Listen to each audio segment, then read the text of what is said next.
ladies and gentlemen, and welcome to the Korean War Veterans Memorial Wall of Remembrance groundbreaking ceremony.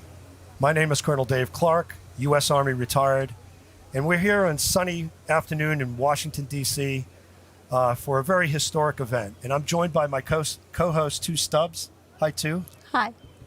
The Korean War Memorial is one of Washington, D.C.'s most notable monuments. It's been under construction for several months. So everybody's wondering what's behind the fence. So at today's historical event, your curiosities are going to be answered. My name is Tu Stubbs. I am a former U.S. Army captain, and I'm so excited to be a part of this presidential event. We are honored to be here to honor all who have served, and especially all who have given the ultimate sacrifice during the Korean War. We are grateful to recognize and honor the families of the fallen. They, more than anyone else, know and understand the pain and heartbreak of war. Dave? So you saw that beautiful shot at the beginning of our audience. Well, you might be wondering why we have this backdrop behind us. Well, that's because the preparation for the memorial and the Wall of Remembrance has already begun. The first work and the equipment has been staged, and today's big groundbreaking is going to kick things off with an eventual finish date of about 1 year from today. But passersby to the memorial may be saying, hey, why all the walls up? Usually it's very open in this area, but that answers your curiosity. The work has already begun, and all of the dreams that have gone behind the completion of this memorial are about to be fulfilled in the coming year. So that's where we are today. I'd just like to say, before we get started, we have an opportunity to learn a little bit today about the Korean War as well. We have a video that I think kind of encapsulates the key moments of the war. And the Korean War, it was a war of firsts, in addition to being a war of strategic importance. Most people know that the Korean War was instrumental in stopping the flow of communism and keeping South Korea free so that the Republic of Korea could become the great thriving nation and ally of the United States that it is today. But for a time, that was in doubt. And the Korean War was, played that out, and that was an important factor. So what we have is a video that we think kind of encapsulates the key events of the war, and we'll take you through it in sequence. So, it all began on June 25th, 1950. In the early morning hours,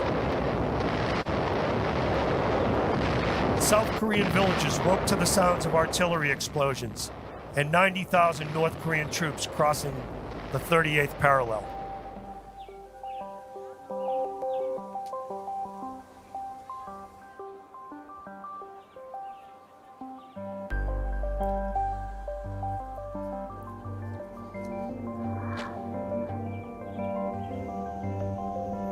Later that day, and a half a world away, the United Nations Security Council met in emergency session and approved a U.S. resolution that called for the immediate cessation of hostilities.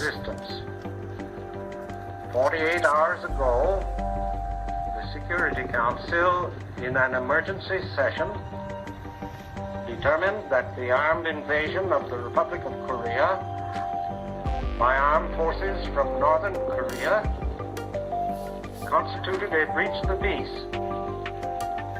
Accordingly, the Security Council called for a cessation of hostilities forthwith and the withdrawal of the Northern Korean authorities of their armed forces to the 38th parallel. The Security Council also requested the United Nations Commission on Korea to observe the withdrawal and to report. Finally, the Security Council called upon all members to render every assistance to the United Nations in the execution of the resolution and to refrain from giving assistance to the North Korea authorities.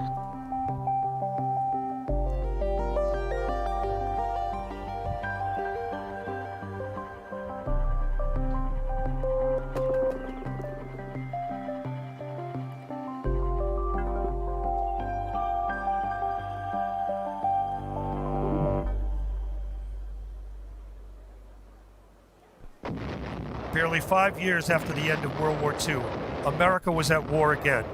Once again, through newsreels, newspapers, and magazines, the American public soon learned the names of faraway places in a distant country. The 38th parallel, Seoul, Incheon, Osan, Heartbreak Ridge, and the Chosin Reservoir. On Sunday, June 25th, Communist forces attacked the Republic of Korea.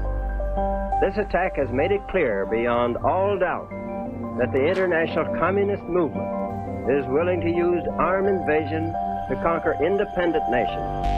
An act of aggression such as this, it creates a very real danger to the security of all free nations.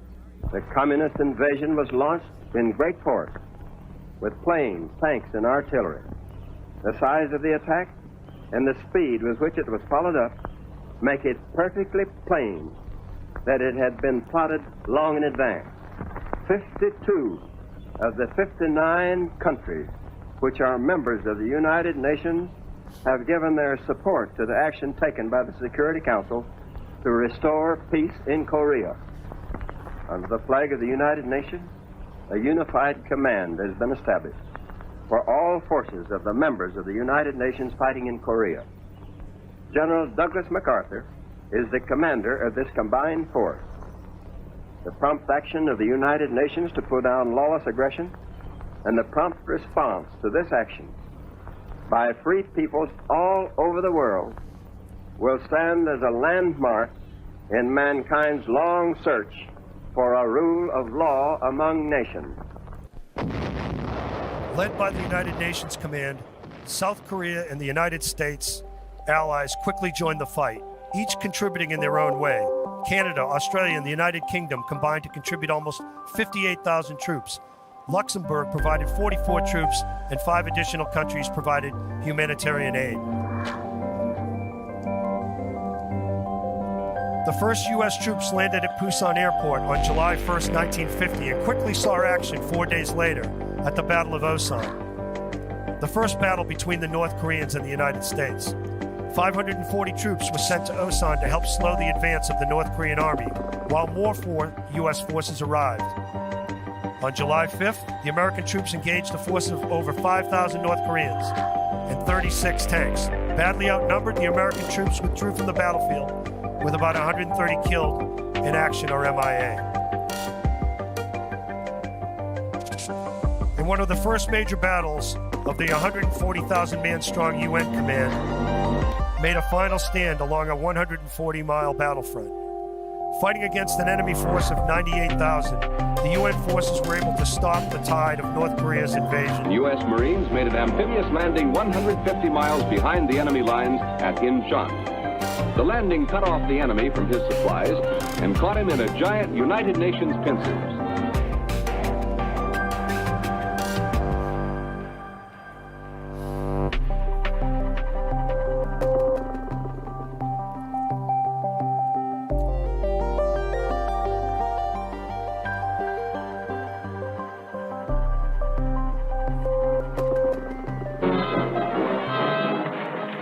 Exactly 3 months to the day after the city of Seoul fell to the communist invaders, UN forces recapture this South Korean capital. These are Marines and U.S. 7th Division troops advancing into Seoul under enemy fire.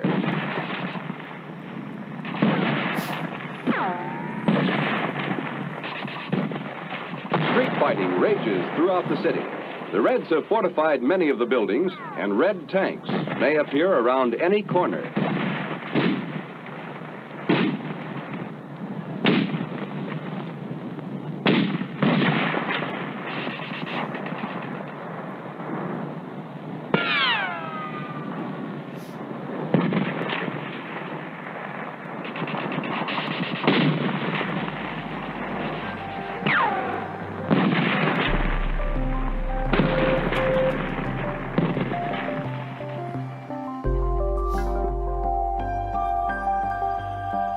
Then the fateful decision to press north to the Yalu ultimately brought China into the war.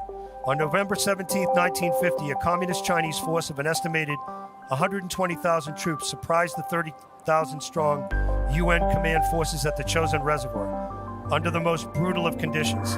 36 degrees below zero, mountainous terrain with equipment that would not work under the bitter cold. The UN forces were surrounded. After a 17-day battle, the UN forces were able to escape and fight a running battle back to the Hungnam port. The UN forces paid a heavy cost. Over 1,000 troops were killed in action. Over 4,500 were wounded and over 4,000 missing.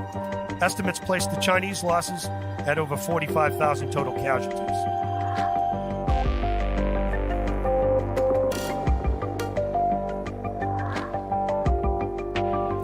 After Chosin and the evacuation from Hungham, the war shifted into a ferocious battle along defensive lines close to the 38th parallel. This included battles like Heartbreak Ridge. After the North Korean army withdrew from the Battle of Bloody Ridge, they reformed a defensive line about 1,500 yards away on what became known as Heartbreak Ridge. Day after day, the UN forces would mount an offensive attack up the ridgeline, briefly hold the line, and be pushed back by a vicious counterattack. Entire units were wiped out. On October 11th, the UN forces launched a massive counterattack to break the North supply line. After 30 days of fighting, the UN forces were able to secure the ridge.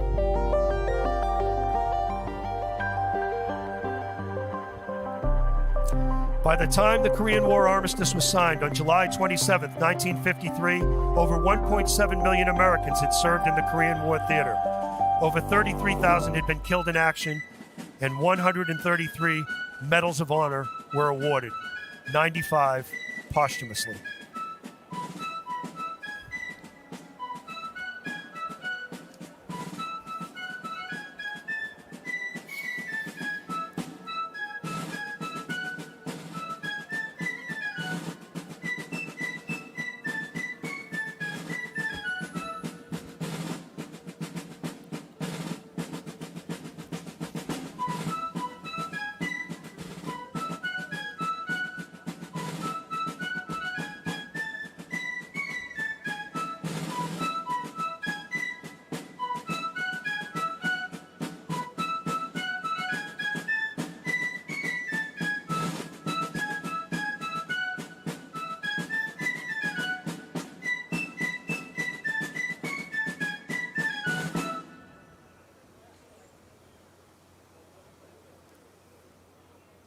Well, Colonel Clark, why is the Korean War referred to as a forgotten war?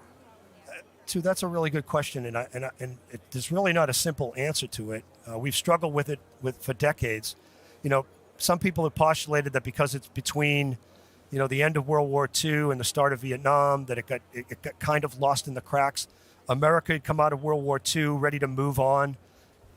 Guys came home from the war. They wanted to push on with the domestic agenda.